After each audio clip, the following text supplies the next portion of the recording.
नमस्ते बच्चों। कक्षा 8 विषय विज्ञान और लेसन है 18वां वायु तथा जल का प्रदूषण। तो इसमें अपने वायु तथा जल के प्रदूषण के किस कारण क्या है और उनके नियंत्रण के उपाय क्या है हम पढ़ चुके हैं। इसके आगे के जो पार्ट है अम्लीय वर्षा, ग्लोबल वार्मिंग, विश्व उष्णन, उन चीज़ों के बारे में अपने इसमें अध्ययन करेंगे। तो सबसे पहले देखो अम्लीय वर्षा। तो वायु प्रदूषण में अपने किस किस के कारण देखी थी कि अम्लीय वर्षा होती है। नाइट्रोजन और सल्फर के ऑक्साइड पड़ी थी ना, उसमें देखा था कि वायु प्रदूषण में जो वायुमंडल में सल्फर और नाइट्रोजन के जो ऑक्साइड आ जाते हैं, ये ऑक्साइड जल वाष्प से प्रतिक्रिया करके और सल्फ्यूरिक अम्ल और नाइट्रिक अम्ल का निर्माण करते हैं। और जब ये अम्ल वर्षा जल के साथ मिलकर धरती पर गिरते हैं तब इसे अम्लीय वर्षा कहते हैं। और अम्लीय वर्षा के कारण नदियों, तालाबों, झीलों का जो जल है वो दूषित हो जाता है और ये इमारतों को भी क्षरण करता है और क्षति पहुंचाती है। अम्लीय वर्षा किन के ऑक्साइडों के कारण संभव होती है? सल्फर और नाइट्रोजन के ऑक्साइडों के कारण।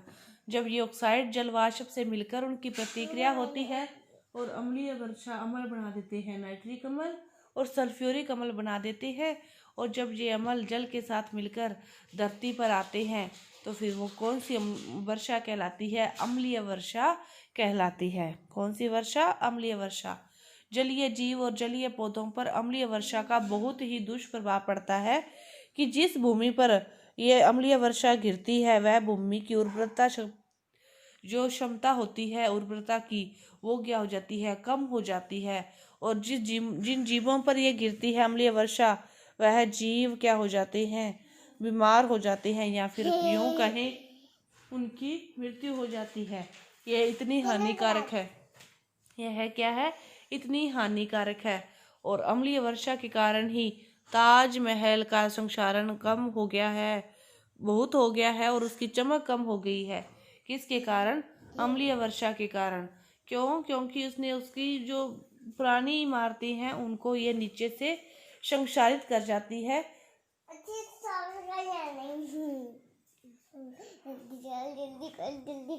जो मथुरा स्थित तेल परिशोधन कारखाने से निकलने वाले जो कणों को ताजमहल का रंग पीला हो रहा है, किसके कारण?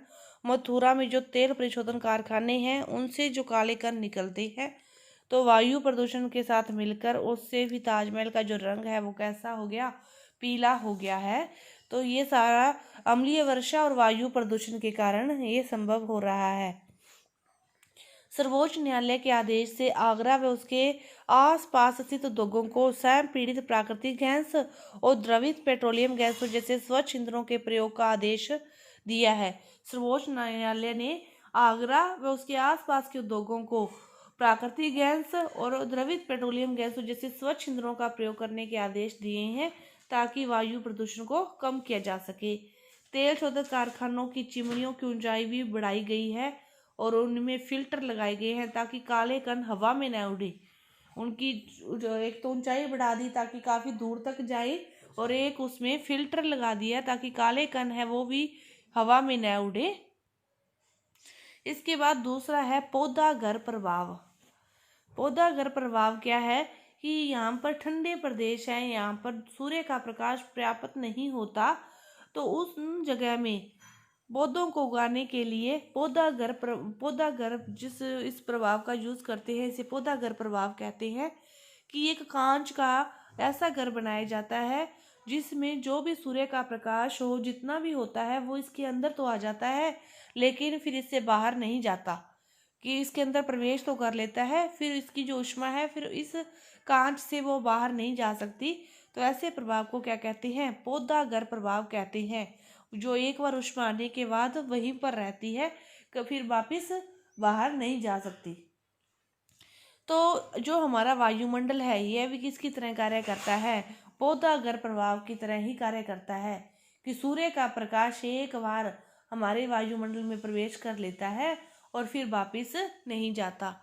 तो इसी तरह ही ठंडे प्रदेशों में पौधों को उगाने के लिए कांच की दीवारों का यूज किया जाता है जिसे पौधाघर प्रभाव कहते हैं, क्योंकि वहाँ पे ठंड होने के कारण जो पौधों को पर्याप्त मात्रा में ऊष्मा नहीं मिल पाती, तो इसीलिए पौधाघर प्रभाव का यूज किया जाता है। और यही सेम जो प्रभाव है वो हमारे वायुमंडल में होता है कि जो किरणें सूर्य की आती है उनका कुछ भाग है वो पृथ्वी अवशोषित कर लेती है और कुछ भाग परावर्तित होकर अंतरिक्ष में लौट जाता है, और परावर्तित किरणों का कुछ भाग वायुमंडल के आवरण को पार नहीं कर पाता। तो परावर्तित किरणें पुनः पृथ्वी की ओर लौट आती है और जिसके कारण पृथ्वी के तापमान में वृद्धि हो जाती है। तो हमारा वायुमंडल भी किसकी तरह कार्य करता है? पौधा घर प्रभाव की तरह ही कार्य करता है हमारा वायुमंडल, कि सूर्य का प्रकाश हमारे वायुमंडल में प्रवेश तो कर लेता है लेकिन वापिस नहीं जा पाता। तो इस प्रकार हमारी पृथ्वी भी कौन से प्रभाव को दर्शाती है? पौधा घर प्रभाव को दर्शाती है। और पौधा घर प्रभाव को हरित ग्रह प्रभाव भी कहा जाता है, हरित ग्रह प्रभाव भी कहा जाता है। और इस प्रक्रम के बिना यदि हमारा वायुमंडल पौधा घर प्रभाव न दर्शाए तो उसके बिना फिर हमारा जीवन भी संभव नहीं है, पृथ्वी पर हमारा जीवन भी खतरे में होगा। क्योंकि अगर यदि यह प्रभाव न हो तो हमारी जो पृथ्वी का तापमान है ना वो कितना होगा?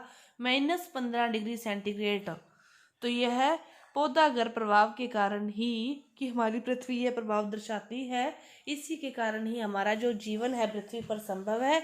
और यदि यह प्रभाव न हो तो फिर पृथ्वी का तापमान कहाँ तक चला जाएगा? -15 डिग्री सेंटीग्रेड तक चला जाएगा। तो इतने कम तापमान पर अपना जीवन संभव नहीं है। नेक्स्ट है ग्लोबल वार्मिंग, विश्व उष्णन। ग्लोबल वार्मिंग, विश्व उष्णन वायु प्रदूषण के कारण ही ये घटित होती है। यह भी हरित गृह प्रभाव की घटना सामान्य से अधिक हो रही है। तो जो ग्लोबल वार्मिंग है ये सबसे प्रमुख कारण है इसका तापमान, कि पृथ्वी का जो तापमान है दिन व दिन बढ़ता जा रहा है, उसी से ग्लोबल वार्मिंग बढ़ रही है। पृथ्वी का तापमान किस वजह से बढ़ रहा है? पेड़ों की कटाई की वजह से। पेड़ों की कटाई हो रही है तो कार्बन डाइऑक्साइड की मात्रा है जो वायुमंडल में बढ़ रही है, और कार्बन डाइऑक्साइड का यदि प्रतिशत वायुमंडल में बढ़ेगा तो पृथ्वी का जो तापमान है फिर उसकी मात्रा बढ़ेगी, और तापमान बढ़ेगा तो ध्रुवों की जो बर्फ है वो पिघलेगी, और समुद्रों का जो जल स्तर है वो क्या हो जाएगा? बढ़ जाएगा, उसका जो लेवल है वो बढ़ जाएगा। तो ये सारी घटना किसके कारण हो रही है? एक तापमान की बढ़ोतरी के कारण। तापमान की बढ़ोतरी किससे हो रही है? कार्बन डाइऑक्साइड के बढ़ने से। और कार्बन डाइऑक्साइड कैसे बढ़ रही है? पेड़ पौधों की कटाई से। तो इसी तरह जो तटीय क्षेत्र हैं वो फिर क्या हो जाते हैं? जलमग्न हो जाते हैं। वहां पर क्या आ जाती है? बाढ़। वहां पर क्या आ जाती है? बाढ़ आ जाती है। इसके बाद देखो कि वायु प्रदूषण पर नियंत्रण कैसे रखा जा सकता है। कि वायु प्रदूषण को कम करने के लिए हमें निम्नलिखित उपाय किए जा सकते हैं। घरेलू प्रदूषण के लिए कोयला, लकड़ी के स्थान पर गोबर गैस, एलपीजी का प्रयोग कर सकते हैं। वाहनों में शीशा रहित, सल्फर रहित पेट्रोल का प्रयोग कर सकते हैं। वाहनों के इंजन की अपनी नियमित देखभाल करें ताकि जो उसका प्रदूषण है वो कम से कम हो। तो वायु प्रदूषण पर कुछ हद तक नियंत्रण रखा जा सकता है। साइकिल, ई रिक्शा के उपयोग को बढ़ावा देना और बड़े पैमाने पर वृक्षारोपण करना। कल कारखानों की चिमनियों की ऊंचाई अधिक करना ताकि आसपास के स्थानों में प्रदूषक गैसों में कमी हो। कल कारखानों को आबादी से अपने दूर स्थापित कर सकते हैं। पटाखों का बहिष्कार करके ऊर्जा के गैर परंपरागत स्रोतों, सौर ऊर्जा, पवन ऊर्जा, जल ऊर्जा के उपयोग में बढ़ावा देना। तो इन सभी चीज़ों को अपने ध्यान में रखते हुए वायु प्रदूषण को कुछ हद तक कम कर सकते हैं और धीरे धीरे ये बिल्कुल भी नष्ट हो सकता है। कि कारखानों को आबादी से दूर स्थापित करें ताकि उसकी जो गैस है वो अपने रहने वाले क्षेत्र में ना आए, और वृक्षारोपण ज़्यादा से ज़्यादा करेंगे तो कार्बन डाइऑक्साइड का जो संतुलन है वातावरण में वो बना रहेगा। पटाखों का आविष्कार करेंगे तो जो धुआं है पटाखों का उससे वायु प्रदूषण नहीं होगा, और जो ऊर्जा के गैर परंपरागत स्रोत हैं उनको बढ़ावा देंगे तो उनसे भी फिर जो धुआं है वो उतना नहीं निकलेगा। तो इन सब चीज़ों का ध्यान में रखते हुए अपने वायु प्रदूषण को कम कर सकते हैं। तो अपने इस वीडियो में क्या पढ़ा? ग्लोबल वार्मिंग, अम्ल वर्षा और पौधा घर प्रभाव, 3 चीज़ें पढ़ी, और ये तीनों किसके घटक हैं? वायु प्रदूषण के घटक हैं। ग्लोबल वार्मिंग, कार्बन डाइऑक्साइड जिम्मेदार है इसके लिए कि कार्बन डाइऑक्साइड का मान बढ़ रहा है, इससे तापमान बढ़ रहा है। तापमान बढ़ रहा है तो ध्रुवों की जो बर्फ है वो पिघल रही है, समुद्रों का जलस्तर बढ़ रहा है और समुद्रों के फिर किनारों पर जाने वाले जो क्षेत्र हैं वो क्या हो रही हैं, जलमग्न हो रही हैं। पौधागर प्रभाव कि ठंडे प्रदेशों के लिए इसका यूज़ किया जाता है पौधों को उगाने के लिए, और अम्लीय वर्षा के लिए सल्फर और नाइट्रोजन के जो ऑक्साइड हैं उनके जो अम्ल हैं, सल्फ्यूरिक अम्ल, नाइट्रिक अम्ल इसके लिए जिम्मेदार हैं, और ये क्या करते हैं, भूमि की उर्वरता को में भी कमी करते हैं, और जो जीवाणु हैं उनको भी ये मारते हैं, और जो निर्जीव वस्तुएं हैं उनका भी ये क्या करते हैं, संक्षारण करते हैं। तो जो अगला पार्ट है वो जल प्रदूषण अपनी अगली वीडियो में करेंगे। धन्यवाद।